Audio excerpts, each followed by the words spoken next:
Bendito Padre, te queremos dar gracias porque tu palabra, como hemos visto, es gratuita, libre aquí donde estamos, Señor. Nadie nos persigue, nadie nos encierra en cárceles o nos quita la vida por tener una Biblia en nuestras manos.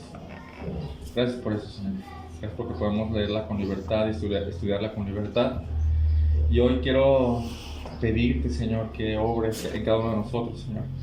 Que nos ayudes a entender cuán grande eres tú, Señor.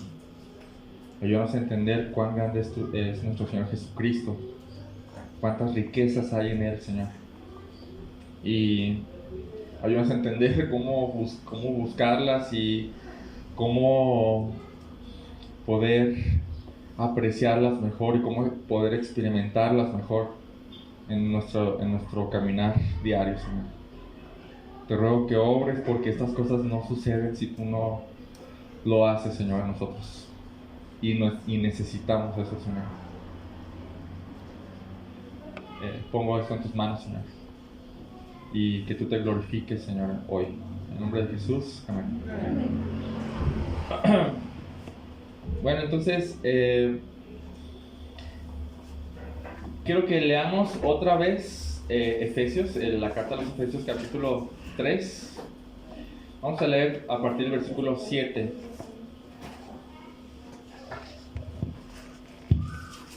Y comienza así: es de este evangelio, dice Pablo, que fui hecho ministro, conforme al don de la gracia de Dios que se me ha concedido según la eficacia de su poder.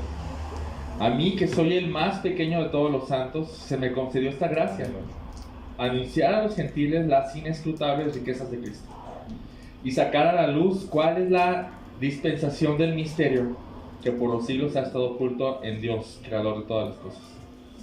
De este modo, la infinita sabiduría de Dios puede ser dada a conocer ahora por medio de la iglesia a los principados y potestades en los lugares celestiales, conforme al propósito eterno que llevó a cabo en Cristo Jesús, nuestro Señor, en quien tenemos nuestra libertad y acceso a Dios con confianza por medio de la fe en Él.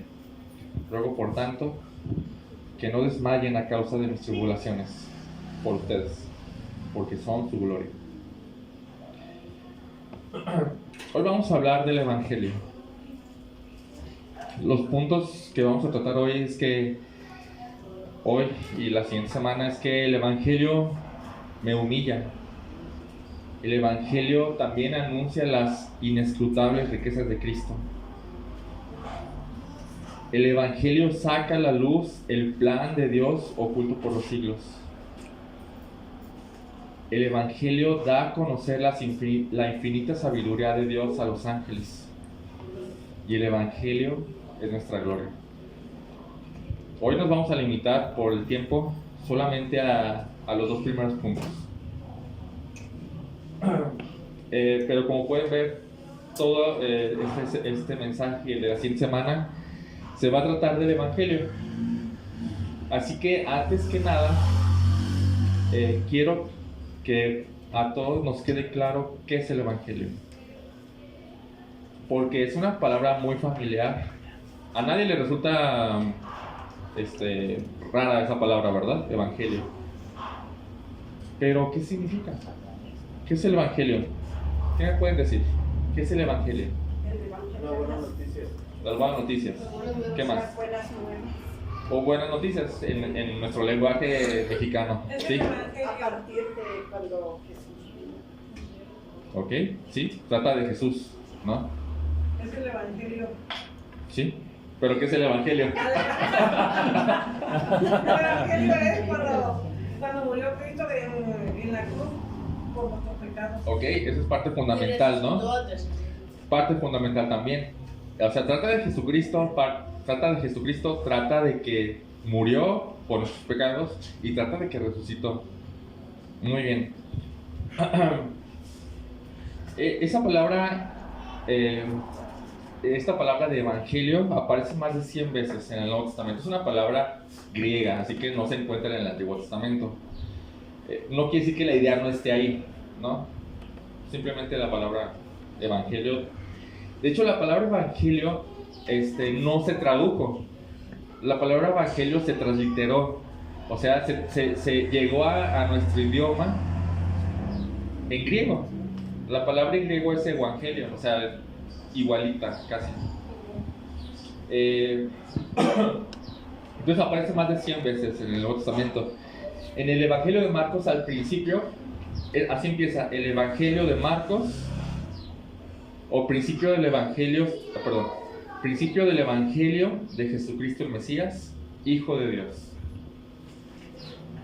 Y termina así: Jesús les dijo: vayan por todo el mundo y prediquen el Evangelio a toda criatura. Entonces, de aquí, del Evangelio de Marcos, aprendemos que el Evangelio es un mensaje, ¿no? Como decía nuestro hermano Israel, es un mensaje que trata de Jesucristo, trata de que Jesucristo es el Mesías, o sea, el escogido de Dios para cierta tarea, y que Jesucristo es el Hijo de Dios, lo que significa, en pocas palabras, que es Dios mismo, Jesucristo. Después, en el Evangelio de Lucas se encuentra la misma gran comisión que en Mateo 28, pero con palabras diferentes. Dice el Evangelio de Lucas, vamos allá por favor, Lucas 24, 46. Lucas 24, 46.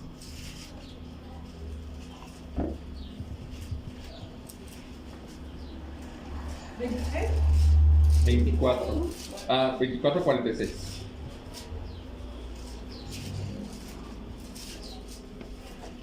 Jesús les dijo: así está escrito, que el Cristo padecerá y resucitará de entre los muertos al tercer día, y que en su nombre se predicará el Evangelio, no, el arrepentimiento para perdón de pecados a todas las naciones. ¿Qué aprendemos de aquí? Que el Evangelio es el arrepentimiento. Incluye arrepentimiento para perdón de pecados. Sin arrepentimiento no hay perdón. ¿Qué quiere decir arrepentimiento? Retractarnos de nuestros pecados. ¿Qué significa retractarnos de nuestros pecados? No volverlo a hacer. ¿Ok? Rectificar. ¿Rectificar? Arrepentirse. ¿Rectificar? ¿De qué forma?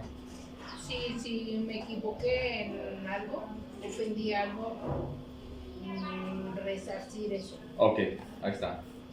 Y arrepentimiento, bueno, normalmente, sí, pero ¿qué significa arrepentirse? O sea, ¿qué es eso de arrepentirse?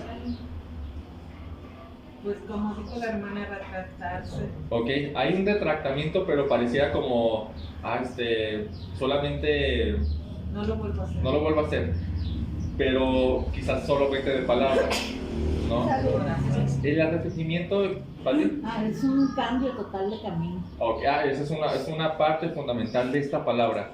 Arrepentimiento es cambio, un giro.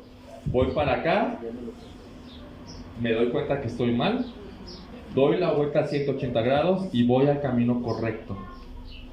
Es un caminar, no son palabras, son actos. El arrepentimiento tiene que ver más con actos que con palabras.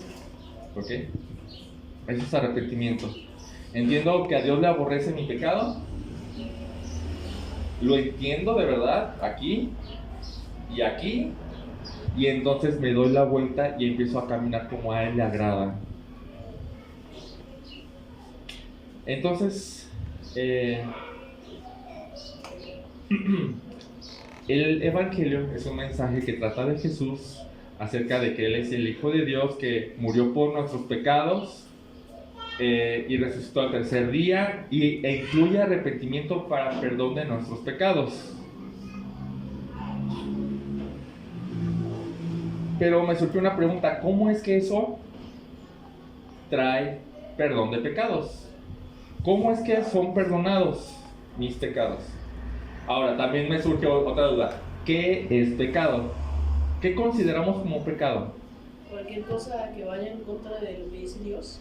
Cualquier cosa que vaya en contra de lo que dice Dios. Básicamente es una ofensa a Dios. Pero no cualquier ofensa. Es una ofensa, quizás no lo sentimos así, la verdad. pero es una ofensa descomunalmente grave.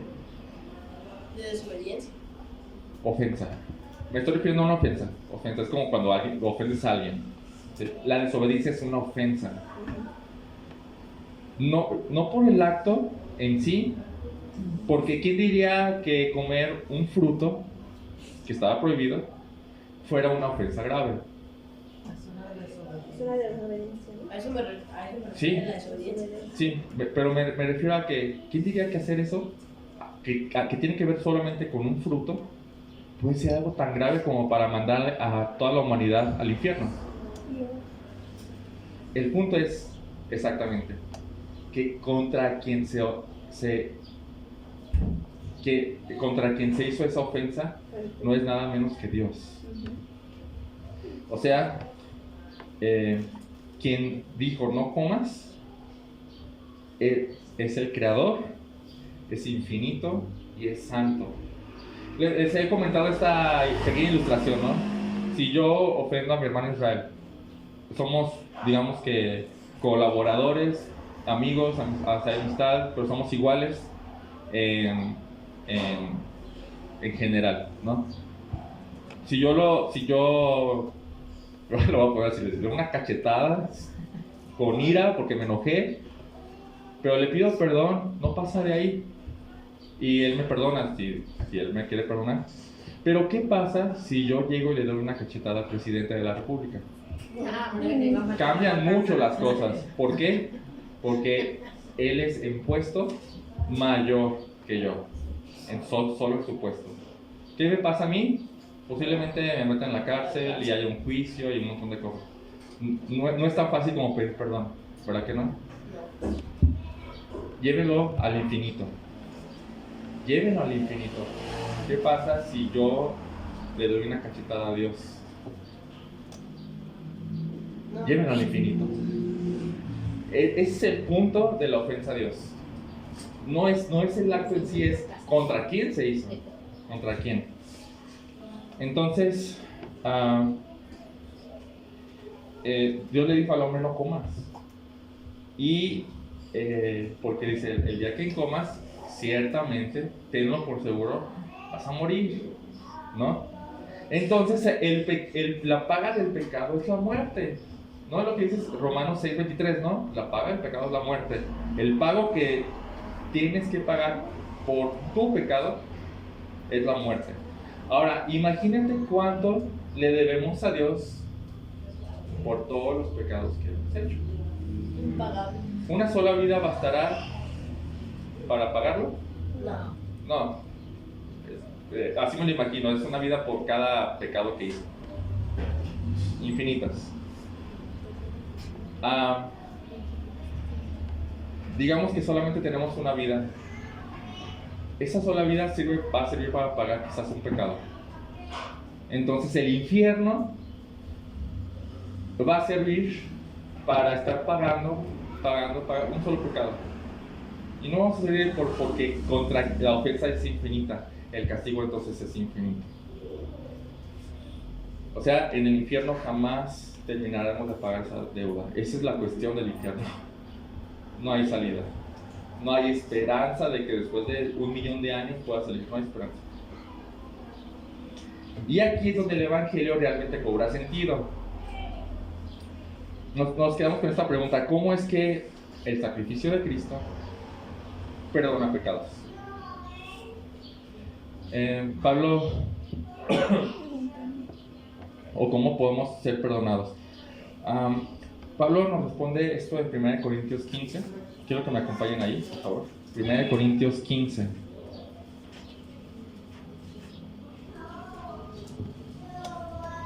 ¿Primera Corintios qué? 15. 1 Corintios 15.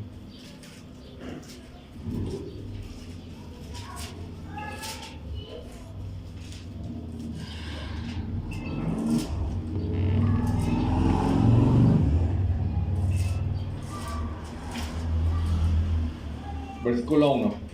Ahora les hago saber, hermanos, el evangelio, ahí está la palabra, que les prediqué, el cual también ustedes recibieron, en el cual también están firmes, por el cual también son salvos, si es que retienen la palabra que les prediqué.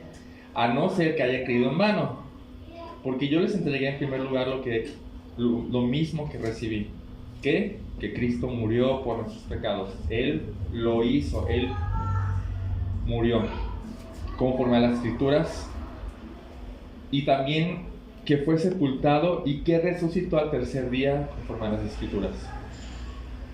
Entonces el Evangelio es un mensaje, retomando la definición, que trata de Jesucristo, el Hijo de Dios, que dio su vida en la cruz,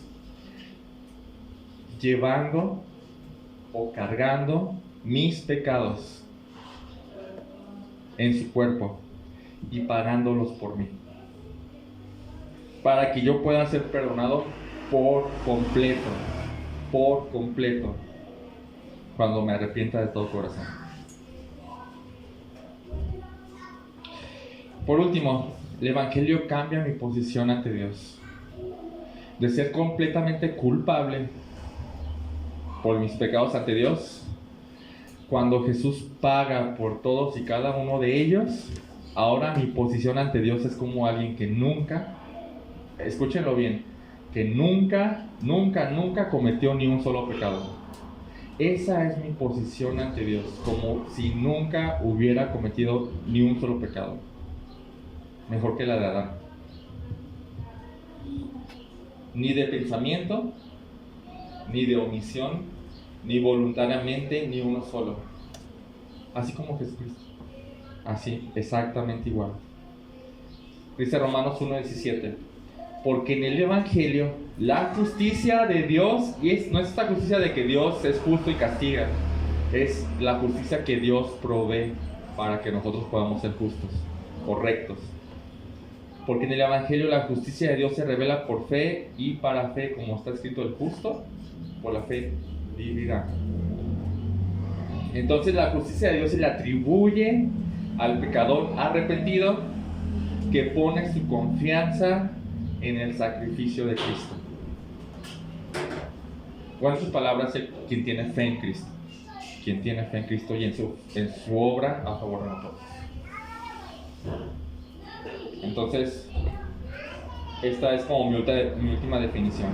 El Evangelio es un mensaje que trata de Jesucristo, el Hijo de Dios, y que dio su vida en la cruz, llevando en su cuerpo mis pecados y pagándolos por mí, para que yo pueda ser perdonado completamente cuando me arrepienta de todo corazón y crea en Jesucristo, el Hijo de Dios. Y entonces Dios me verá perfectamente justo, sin pecado. Y entonces cuando yo cierre mis ojos en este mundo y los vuelva a abrir allá, yo estaré en la eternidad con Él. No por mis buenas obras, no porque me porté bien o hice lo mejor que pude, sino porque Él pagó todo. Todos y cada uno de mis pecados se los pagó. Y Él me otorgó a mi cuenta la justicia de Jesucristo. Entonces, este es el Evangelio que Pablo predicó. Es el Evangelio del cual estamos hablando en Efesios.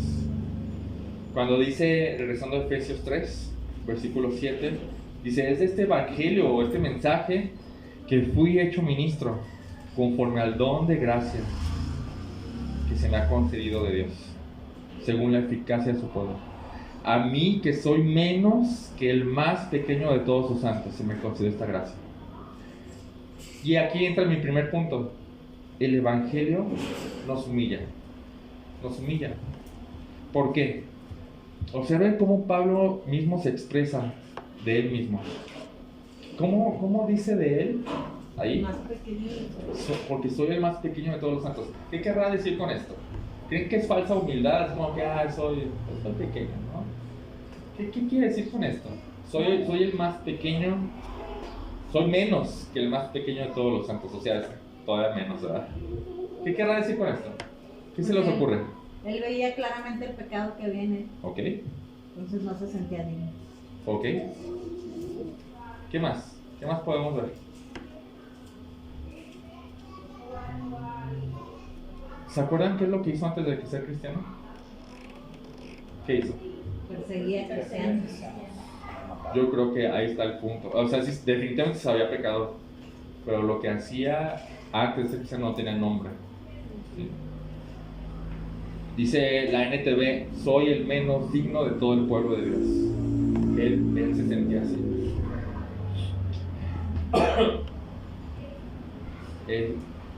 Cuando escribió la carta a los Efesios, o sea, acuérdense que estaba en la cárcel, ¿no? Y estaba escribiendo, y él, al momento de llegar aquí, dice, no, ¿por qué se me dio esta gracia de llevar estas cosas tan excelentes? 1 Corintios 15, no lo busquen, yo se lo leo. Pero después de empezar a decir lo del Evangelio, dice el versículo 9, porque yo soy el más insignificante de los apóstoles, que no soy digno de ser llamado apóstol porque perseguía la iglesia de Dios. O sea, entonces, él entiende que no fue por bueno, no fue por inteligente que se le concedió o sea, no es que Dios lo vio y dijo, no hombre, este me va a servir mucho, es bien inteligente. Entendemos que Pablo era muy inteligente, de verdad, lo entendemos. Pero no fue que el Señor dijo, wow, su inteligencia es muy buena, este me va a servir. No. ¿Se acuerdan de su autobiografía, no? Circuncidado al 8º día, del linaje de Israel, de la tribu de Benjamín, soy hebreo de hebreos, o sea, soy puro, de verdad. En cuanto a la ley fariseo, en cuanto al celo perseguidor de la iglesia, o sea, muy celoso de Dios. En cuanto a la justicia de la ley, hallado irreprensible. Entonces Jesús dijo, no hombre, este sí me va a servir por todo lo que es. No fue así. Y yo te quiero preguntar, ¿te crees muy capaz o te crees muy inteligente o te crees muy con muchas habilidades? Nada de eso se fija Dios. En nada de eso, absolutamente. ¿Eso es parte del orgullo? Sí, definitivamente. Ya los escuchas. Perdón, ¿así? Decía Dante que si es parte del orgullo. Sí, es parte del orgullo creer que algo de nosotros le puede servir a él. Más bien él dice, déjate enseñar quién eres. Y a través de su gracia nos dice, eres pecador, pero pecadosísimo. Entonces Pablo se da cuenta de que no era por él y se siente indigno de verdad. Cuando Jesús se topó con él, entendió el problema. Él mismo era el problema.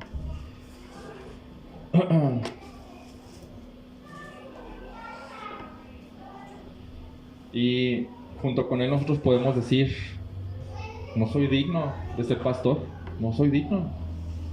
No es por mi inteligencia, ni mis capacidades, ni mi carácter, no es por eso. Yo pequé mucho. O no soy digno de llevar tu nombre en mi trabajo, no soy digno, pequé mucho. O no soy digno de llevar tu nombre en mi escuela, pequé mucho. Y no somos dignos, eso es un hecho, no somos dignos y nunca lo seremos. Nunca seremos dignos de llevar su nombre. Por eso Pablo lo ve como, se me concedió este regalo. Y eso es humillante, ¿no? Quizás no lo notamos así, pero imagínense que nos contratan de chofer en una panadería y chocamos en el primer instante. Chocamos feo. Y entonces ellos pagan los daños y se arreglan con la gente. Y entonces cuando termina el día, ¿qué merecemos? No sirves, no cumpliste. Pero cuando termina el día te pagan y te dicen, ven mañana, queremos que trabajes con nosotros. ¿Qué sentirías? Primero están locos, o sea, pero ya cuando se te pasa eso es, Soy un gusano. ¿sí? Y dices, no sé qué sentir, es raro, porque ¿quién haría eso? Y entonces, te sientes humillado. Dices, no lo merezco, es un buen trabajo, fallé y no lo merezco, pero gracias por el trabajo, voy a hacerlo mejor, ¿no? Entonces somos pecadores desde que nacimos, falla tras falla, ofensa tras ofensa a Dios, muchos daños por todos lados, y un día Jesús pagó por todos nuestros pecados. Y entonces no es que merezcas eso, no es que lo merezcas, pagó por todos los daños y aparte te dice, ven mañana, queremos que trabajes con nosotros. Y te dan un mensaje y dices, ¿cómo puedo llevar tu nombre después de todo lo que fui?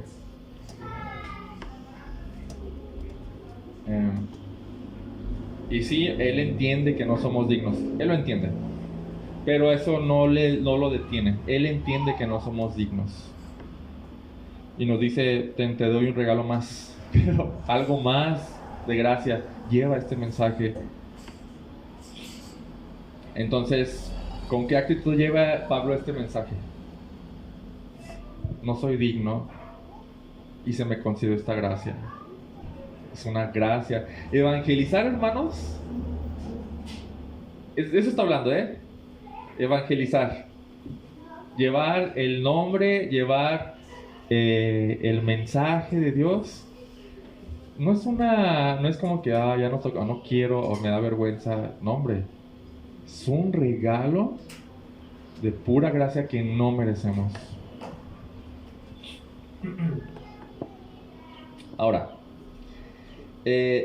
aquí hay una descripción bien interesante de este mensaje. Sigue diciendo, ¿estamos en Efesios todavía? Sí. Efesios 3, Sí. versículo 8. A mí se me concedió esta gracia. A mí, que soy menos que el más pequeño de todos los santos, se me concedió esta gracia. ¿Cuál? ¿Qué dice? De anunciar entre los gentiles el evangelio de las escrituras, de los inescrutables riquezas de Cristo. ¡Wow! ¿Habían escuchado esta descripción del evangelio? Las inescrutables riquezas de Cristo. Entonces, ¿quién ha compartido el evangelio aquí? Levanta la mano. ¿Quién ha compartido el evangelio aquí? Levanta la mano. Hablado con otras personas. Sí, con otras personas. Sí. Con muchas personas. ¿Alguien se había dado cuenta que tenemos que compartir o anunciar, mientras compartimos el evangelio, las inescrutables riquezas de Cristo?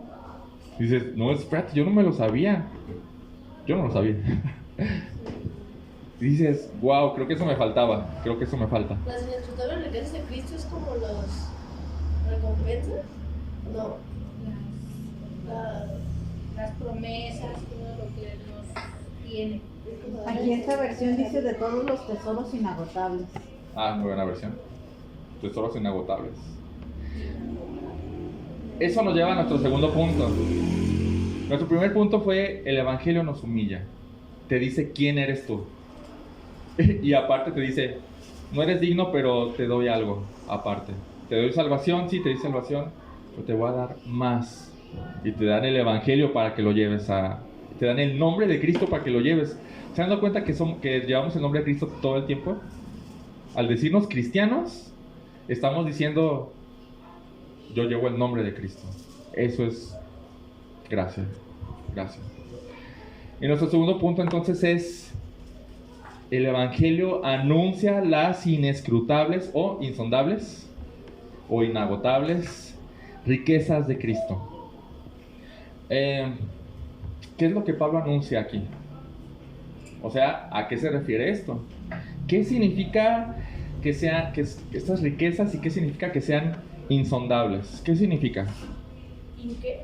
Insondables, inescrutables. Que no son palabras que usemos mucho, la verdad. Pero primero, creo que lo primero que podemos notar así rápido es que Jesús es rico. ¿Sí o no? Jesús, aquí dice, tiene riquezas, o sea, es rico. Pero ¿qué entendemos con eso? ¿Qué entendemos con que Jesús es rico? Que no falta nada. Que no falta nada, Porque él tiene el poder de todo. tiene el poder de todo, Dueño de todo. es el dueño de todo. ¿Qué más? Que vamos a heredar un mundo. Sí, también hay una herencia, sí, definitivamente. ¿Qué más? ¿Qué más significa que alguien sea rico? Ahí hay un versículo que no me acuerdo, que las calles son de oro. Y Sí. habla de cristal. Imagínate reconocerme ya con Cristo. Sí, sí. Qué herencia. Qué Exacto. tranquilidad, qué paz. Sí. ¿Qué más significa? Vamos a ponerlo en términos naturales. ¿Qué significa que alguien sea rico?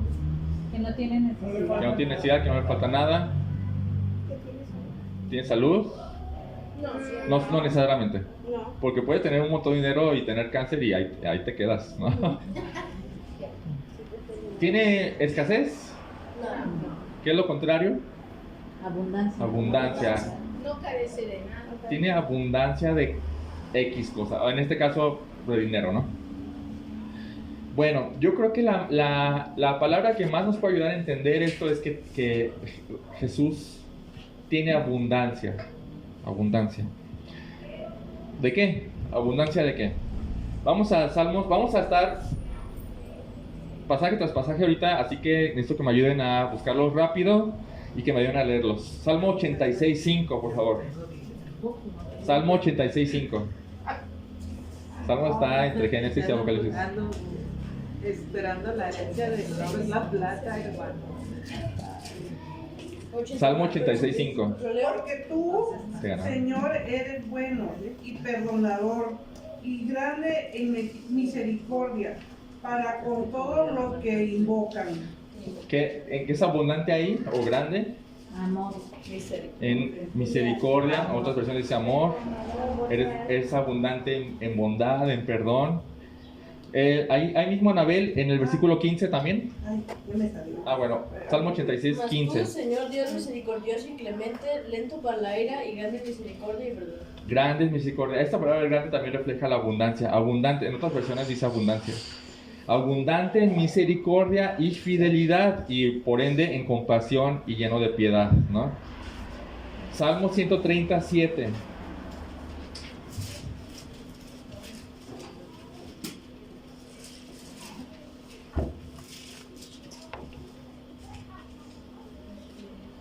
¿Ciento qué? 137. ¿Quién lo- Espera Israel a Jehová, porque en Jehová hay misericordia y abundante y abundante redención. Abundante redención, que es el pago por el pecado, ¿no? Isaías 33:6. Este me gustó mucho, me sorprendió lo que decía. 36:3. 33:6. 33:3. Quien los tenga, ustedes léanlo, ¿eh? Sí, Los pueblos huyeron a la voz del estruendo, las naciones fueron Isaías, esparcidas. 33:6. Y reinarán en tus tiempos la sabiduría y la ciencia y abundancia de salvación. El temor de Jehová será tu tesoro. Wow. Esta versión dice, y él serás la seguridad de tus tiempos. Abundancia de salvación, sabiduría y conocimiento. Abundancia. El temor del Señor es tu tesoro. Hablando de un tesoro como en la versión de Pati. Segunda de Corintios 1:5.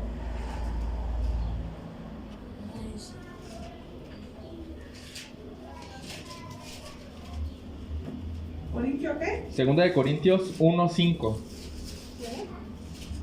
Porque tal como tenemos sufrimiento en abundancia debido a Cristo, también recibimos consuelo en abundancia mediante Cristo. Consuelo en abundancia. Consuelo en abundancia. Filipenses 4:7.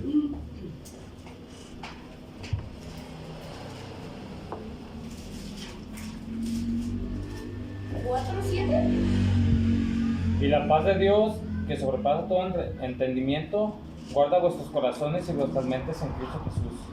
No está la palabra, ¿eh? Pero se nota que hay abundancia de paz ahí. Y la paz de Dios que estamos en Primera de Timoteo 1:14. Primera de Timoteo 1:14. Pero la gracia de nuestro Señor fue más abundante con la fe y el amor que en Cristo Jesús. La gracia, la fe y amor abundan en Cristo Jesús. Segunda de Juan 1:8. Segunda de Juan 1:8.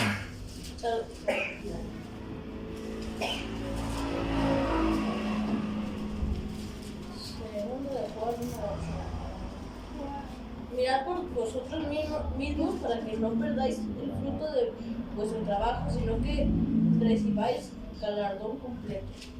Ok, bueno, esta versión dice para que reciban abundante recompensa. Abundante recompensa. Esta dice bien bonita. A ver, ¿cómo dice? Dice, cuídense para que no pierdan las cosas por las que hemos trabajado y para que reciban una recompensa completa. Ahí está. Ahora hablando de Sí. demasiado. Tito 3, 5 y 6.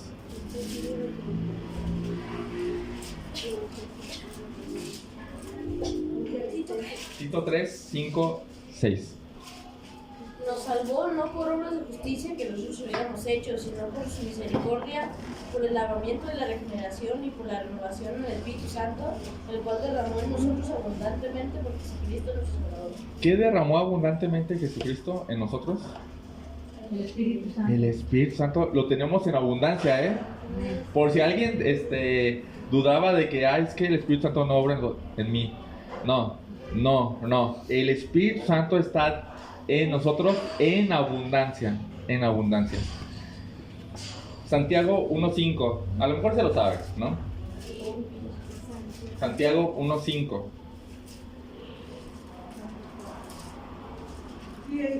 Y si alguno de vosotros tiene falta de sabiduría, pídala a Dios, el cual da a todo en abundantemente y sin reproche, y será dada. Sabiduría abundante. 1 Timoteo 6, 17. ¿Timoteo qué? 1 Timoteo 6, 17. Dice, dales estas instrucciones a los que son ricos en este sistema, que no se crean superiores y que no pongan su esperanza en las riquezas inseguras, sino en Dios, que nos suministra abundantemente todo lo que disfrutamos. Wow, está muy buena. Está hablando de cosas que disfrutamos. Y dice, no confíen en las riquezas para obtenerlo, confíen en Dios para obtener cosas para disfrutarlas. Y por último, Salmos 36, 7 al 9. Creo que dejé este pasaje porque se me hizo muy especial. Salmos 36, 7 al 9. 36. Salmos 36, 7 al 9. Cuán preciosa, oh Dios, es tu misericordia. Por eso los hijos de los hombres se ampararán bajo la sombra de tus alas. Serán completamente saciados de la grosura de tu casa, y tú los abrevarás del torrente de tus delicias. Porque contigo está el manantial de la vida, en tu luz veremos la luz. Bueno, creo que lo voy a leer en esta versión, la Biblia de las Américas. Dice, cuán preciosa es, oh Dios, tu misericordia.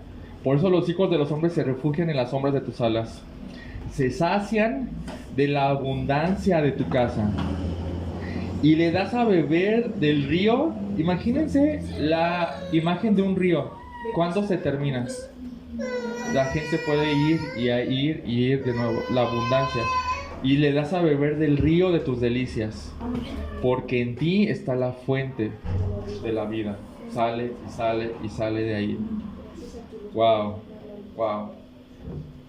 ¿Abundancia de qué es aquí? De vida. De abundancia de fe. materiales, de todo, ¿no? Abundancia de Él mismo. Fíjense cómo dice, se sacian de la abundancia de tu casa. Le das a beber del río de tus delicias. En ti está la fuente de la vida. Abundancia de Dios. O sea, interesante. Solemos pensar en las bendiciones de Dios. No solemos pensar en la bendición que es Dios. De verdad. Yo me encuentro en ese mismo problema. generalmente estoy pensando en lo bueno que es Dios conmigo, en lo que me ha otorgado, en cómo me ha salvado. Pero el bien mayor que jamás alguien puede tener es Dios mismo. Como dice Malaquías. Te estoy hablando de Israel, el que tú te la sabes. ¿Cómo? El que siempre me equivoco de Malaquías, ¿cuál es? Habacuc. Sí, gracias. Habacuc dice, no importa que no tenga que comer, de verdad, no importa que me esté muriendo de hambre porque tengo a Dios. Aunque no me bendiga con bendiciones materiales o naturales, tengo a Dios, mi bien supremo. No solemos pensar mucho, pero es el bien mayor. Y lo leímos en Isaías, dice, el temor del Señor es mi tesoro. O sea, Dios es mi tesoro. Abundante, por cierto. Entonces, en Él hay abundancia de, voy a mencionar todas las cosas que en todos estos pasajes leímos. Abundancia de bondad, abundancia de perdón, abundancia de misericordia, abundancia de compasión, abundancia de piedad, abundancia de fidelidad, abundancia de redención, abundancia de seguridad, abundancia de salvación, abundancia de sabiduría, abundancia de conocimiento, abundancia de consuelo, abundancia de gracia, abundancia de fe, abundancia de amor, abundancia de recompensa, abundancia del Espíritu Santo y abundancia del bien mayor, el tesoro más preciado, o sea, Él mismo. De todo esto es abundante. Pero ¿cómo podemos entender la abundancia en nuestro caminar diario, en hoy y mañana que pasamos por cosas? Imagínense que tenemos un vaso que si pudiéramos llenar, ya no estaríamos ansiosos, o preocupados, o tristes. Entonces le pedimos al Señor, Señor, con que llenes este vaso, por favor. Entonces el Señor toma su jarra y comienza a llenar el vaso. Y cuando llega al tope, Él no se detiene. Sigue y sigue y se empieza a derramar. Y no se le acaba. La jarra es infinita. Hasta que sobreabunda. Simplemente no para. Él no para. Él sigue y sigue y sigue. Esa es la abundancia. Ahora, ¿cuál es la idea de llamarle riqueza? ¿No? Porque dice las inescrutables riquezas, pero no vemos, generalmente pensamos en riqueza y pensamos en dinero, generalmente, ¿sí o no? Propiedades que tienen que ver con toda esta expresión económica. ¿Por qué Jesús le llama riquezas? No dudo que también sea algo muy similar en el primer siglo donde se escribió esto. ¿Por qué Pablo le llama riquezas? Obviamente, ¿quién no quiere riquezas? Aquí en este mundo, ¿quién no quisiera ser rico? ¿No? ¿Por qué quisiéramos ser ricos? ¿Por qué? Para no batallar. Para no batallar, ¿ok? Que no nos falte nada. Comodidades. Para ser felices los demás. Muy bien. Júntense con Elios cuando sea rica. Yo y cuando... por eso quisiera dinero. No, sí, por eso. A las personas que amo. Muy bien. No más. Sí, se entiende eso y gracias por eso. Pero también es muy real que no quisiéramos batallar, quisiéramos disfrutar más las cosas. O sea, alguien quiere riquezas en lo normal para comprar más cosas que le hagan disfrutar más la vida, ¿no? Yo lo resumiría, más disfrute de las cosas, más disfrute en general.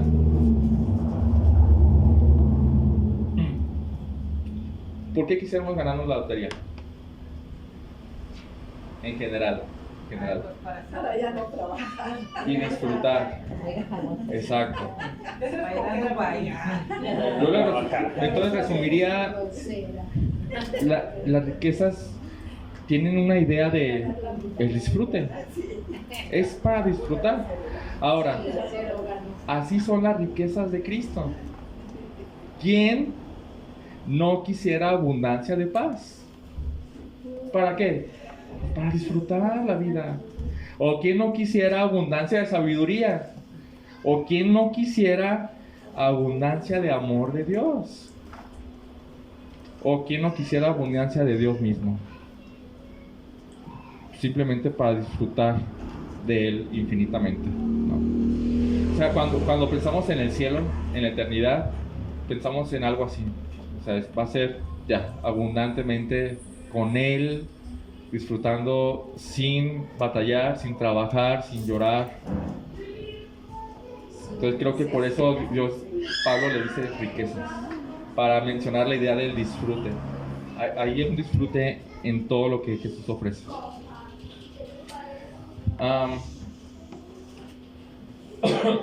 Por último, ¿qué querrá decir Pablo con que son inescrutables las riquezas de Cristo? O insondables. ¿Qué querrá decir Pablo con eso? Que son incontables. Ok. Más que nada, sí. Que no se terminan. Que nos terminan. Ok. Algo inescrutable es algo que no se puede escrutar. Ah, sí, así dice el diccionario. Escrutar significa explorar. Ahí está. Algo que no se puede explorar. Vamos a ver algunas definiciones. Definitivamente es único, definitivamente. Pero la palabra inescrutable tiene que ver más allá con algo que es imposible de terminar de explorarlo. ¿Sí? Es imposible, no tiene fin, o es tan profundo, o es tan enorme, tan excelente, que no se puede llegar a explorar todo por completo. Un comentarista dice que es como una mina inagotable, como la versión de Patty, cuyos tesoros nunca podrán ser del todo explorados. Dices, no sabía que Jesucristo era así. Las personas piensan que Jesucristo es una persona común, en general, las personas allá afuera, de verdad, y no saben quién es Jesús. Jesús tiene riquezas inescrutables. O sea, Jesús es demasiado infinito como para poder entenderlo bien, a la perfección, o en su plenitud. ¿Estamos en Efesios? Bueno, vamos a Efesios 3:20.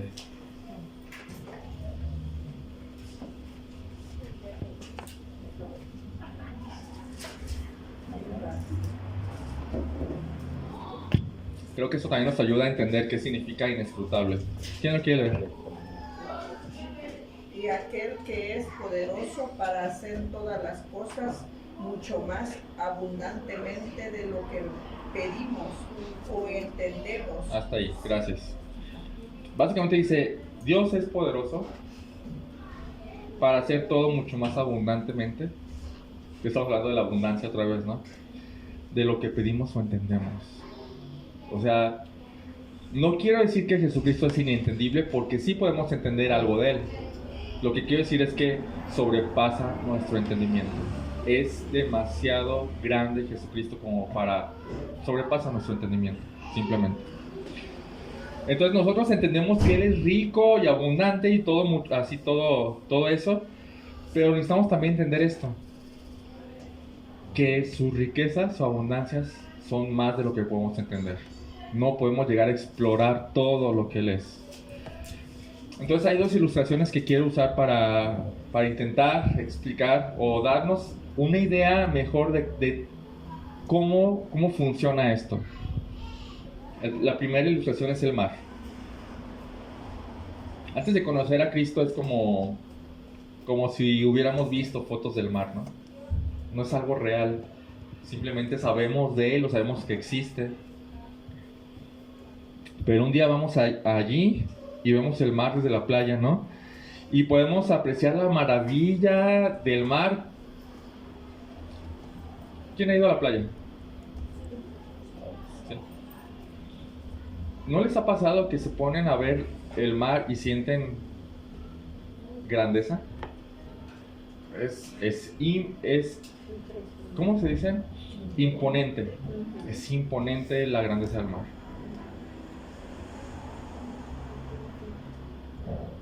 Y entonces tocamos el agua con nuestros pies, apenas. Y podría decir que esa es como la conversión. Esa es una ilustración muy mía, espero que darme a entender. Podría decir que ese tocar el agua es apenas la conversión. Entonces un día pasan días, me cambio como me gustó tanto el mar, me cambio mi domicilio a la playa. Entonces día tras día me gusta el mar, me estoy metiendo al mar. Y digamos que eso podría ser mi crecimiento inicial, ¿no? Un día quiero más del mar y me compro unos gogles y tomo aire y me sumerjo y veo cosas que no había visto. Increíbles, cosas increíbles. ¿Alguien se ha puesto unos gogles y se ha metido al mar? Es de verdad increíble. Entonces digo, quiero más. O sea, esto está muy bueno, quiero más. Y me entreno más para llegar más profundo y entreno mis pulmones espirituales para llegar más profundo en mi experiencia con Dios a través de su palabra, para conocer más a Cristo. Y entonces encuentro medios como un tanque de oxígeno y alientos para nadar más profundo en mi estudio de Jesucristo, para conocerlo más y sacar más tesoros de su palabra, para conocer más cómo es Jesucristo en realidad. Y tomo cursos de buceo y llego más profundo. Y me apasiona tanto que empiezo a tener la idea de construir un submarino que me llegue más profundo. Y consigo los medios y empiezo a sumergirme kilómetros. Y kilómetros y veo cosas, wow, que nadie ha visto. Este es mi punto muy particular de ver esto. Creo que pocos teólogos en la historia han llegado a esos puntos. Entonces experimento las riquezas de Cristo allá abajo, y entonces subo otra vez a la superficie y sigo viendo la grandeza del mar. Veo un mapa global de toda la cubierta del mar en el mundo, en el planeta. Y lo único que puedo pensar es, no me va a alcanzar la vida para explorar todo. No puedo.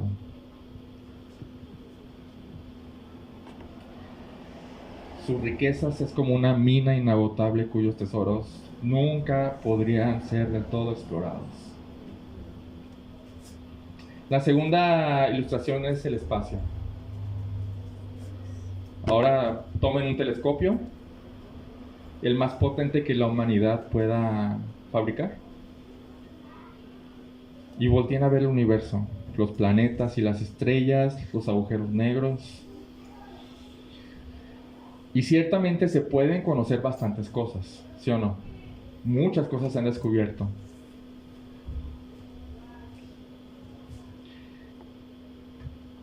Pero ¿sabemos con certeza cuál es el final del universo? Nadie sabe con certeza. Ahora súbanse a una nave espacial y viaja a la velocidad de luz por miles de años. Y después regresa y anota todo lo que aprendiste. Y después de que hayas anotado todo lo que aprendiste del universo, vas a dejar una nota a pie de página para los que lo lean, y va a decir: no investigué ni el 1% de toda la vastedad que es el universo.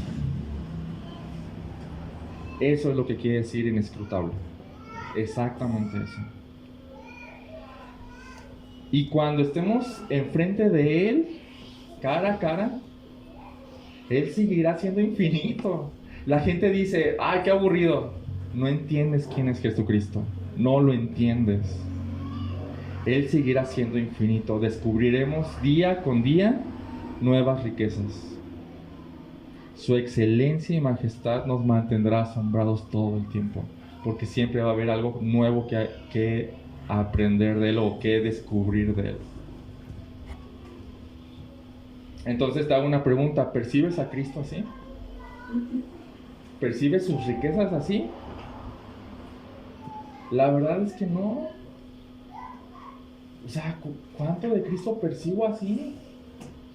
O sea, si los teólogos más que se han dedicado más a entender a Jesucristo han podido descubrir quizás el 0.01% de todo el mar o menos. ¿Yo qué? O sea, y entonces hay cierta frustración. No puedo entender a Jesucristo. Es mucho más. Es mucho más. O sea, entiendo que aquí la palabra dice inescrutable, la entiendo. Y veo lo que significa. Y entonces entiendo que en mi experiencia yo no puedo ver a Cristo como es realmente. No lo puedo ver en toda su plenitud. Porque Cristo tiene más excelencia de lo que yo puedo percibir. Siempre. Eso no tiene que ver con mis sentidos naturales. No. Esto no tiene que ver con algo natural, tiene que ver con algo espiritual. No puedo ver a Cristo como es. Y hay frustración porque sí quiero verlo así. O sea, lo veo y digo, yo quiero ver eso. Yo quiero ver. Pónganse.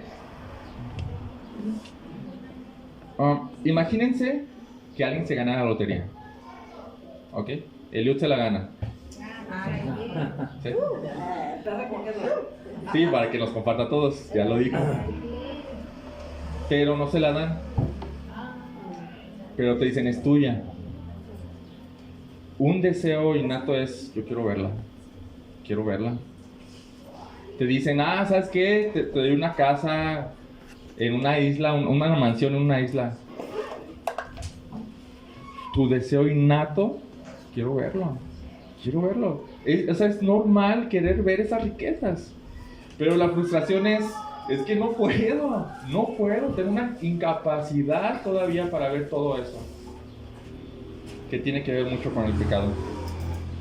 Y entonces, ahora comparto la petición de Pablo.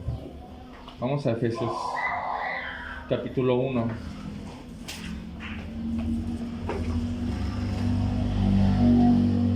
Versículo 15. Por esta razón también yo, habiendo oído de la fe en el Señor Jesús que hay entre ustedes y de su amor por todos los santos, yo no ceso de dar gracias por ustedes, mencionándolos en mis oraciones. Y esto pido, que el Dios de nuestro Señor Jesucristo, el Padre de gloria, les dé espíritu de sabiduría y de revelación en un mejor conocimiento de Él. ¿Qué es lo que Pablo está pidiendo? Espíritu Santo, ayúdales. Ellos no pueden. Te necesitan a ti. Mi oración, versículo 18, es que los ojos de su corazón les sean iluminados. Pablo dice, Espíritu Santo, dales luz, por favor. Dales luz. Para que sepan cuál es la esperanza de su llamamiento, cuáles son las riquezas, fíjense bien el mismo lenguaje, cuáles son las riquezas de la gloria de su herencia en los santos y cuál es la extraordinaria grandeza de su poder, o sea, a todo al tope, ¿no? Para con nosotros los que creemos, conforme a la eficacia de la fuerza de su poder. Capítulo 3, versículo 14. Todo lo que estamos viendo está encerrado en estas dos oraciones, 3:14. Por esta causa, pues, doblo mis rodillas ante el Padre de nuestro Señor Jesucristo, de quien recibe nombre toda familia en el cielo y en la tierra, y les ruego que Él les conceda a ustedes. O sea, Pablo está diciendo, dales eso, Señor. Lo necesitan. Ellos no pueden generarlo. Que les conceda a ustedes conforme a las riquezas, otra vez, de su gloria, el ser fortalecidos con poder por su espíritu en el hombre interior. De manera que Cristo habite con toda su... Imagínense, así de grande, así de inescrutable que es Cristo, que habite por la fe en sus corazones. Y también ruego que arraigados y cementados en amor, ustedes sean capaces de comprender con todos los santos cuál es la anchura, la longitud, la altura y la profundidad. O sea, Padre, te ruego que les concedas eso. Más entendimiento de todo lo que es Cristo. Y de conocer el amor de Cristo que sobrepasa todo. O sea, dices, a ver, Pablo, ¿qué le estás pidiendo a Dios? Que nos dé a conocer algo que no podemos conocer a su plenitud. Y de conocer el amor de Cristo que sobrepasa el conocimiento, para que sean llenos hasta la medida de toda la plenitud de Dios. Wow. Lo que yo pido a Dios es que nos conceda una visión exaltada de Cristo. Ver a Cristo como realmente es. O sea, Él está allá. No es el Cristo de Chosen. No es ese Cristo. Nuestro Señor Jesucristo no es ese. Esa es una caricatura comparado con la realidad. O con las películas que vemos. Ese no es Jesucristo. Él no es Jesucristo. Nuestro Señor es mucho más. Entonces yo mi petición, me uno a Pablo y le ruego que nos conceda una visión exaltada de lo que es Cristo y el poder verlo como realmente es, más y más y más, y que crezcamos en ese conocimiento interminable de quién es Cristo. Que nos conceda ver que hay más perdón, más paz y más consuelo de lo que nos podemos imaginar. Que nos ayude a ver que hay más sabiduría y conocimiento de lo que podemos entender.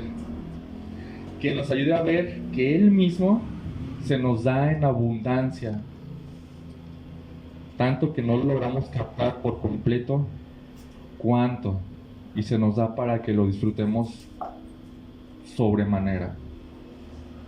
Vamos a orar.